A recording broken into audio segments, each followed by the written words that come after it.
श्रुतीनामुत्तरं भागं वेगवत्याश्च दक्षिणं कामादतिवसं जीयात् कश्चिदद्भुतकेसरी तपनेन्द्वग्निनयनः तापानपचिनोतु नः तापनीयरहस्यानां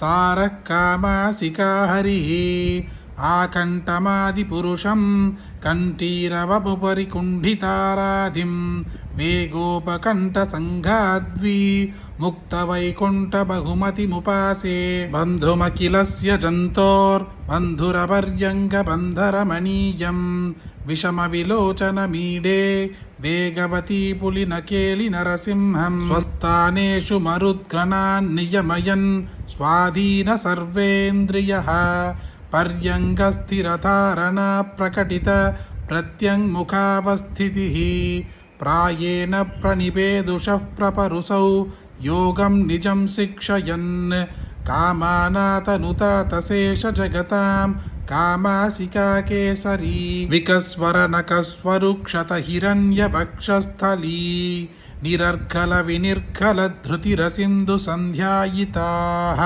अवन्तु मदनासिका मनुज पञ्चवक्त्रस्य माम् अहं प्रथमिकामितः प्रकटिता हवाबाहवः पटलभीषणे सरभसाट्टहासोत्पटे स्फुरत्कृतिपरिस्फुटभ्रुकुटिके विवक्त्रे कृते कृपागपटकेसरीं तनुजटिं भदत्तस्तना सरोजसदृशा दृशा व्यतिविजयते व्यज्यते त्वयि रक्षति रक्षकैः किमन्यैः त्वयि च रक्षति रक्षकैः किमन्यैः इति निश्चितधीश्रयामि नित्यं नृहरे वेगवती तटाश्रयं त्वां तं स्तुतः सकृतिहाष्टभिरेषबध्यैः श्रीवेङ्कटेशरतिजैस्त्रिदशेन्द्रवन्द्यः दुर्दान्तघोरदुरिदद्विरदेन्द्रभेदी कामासिका नरहरिर्विधनोतु कामान् इति श्रीवेदान्तदेशिककृतं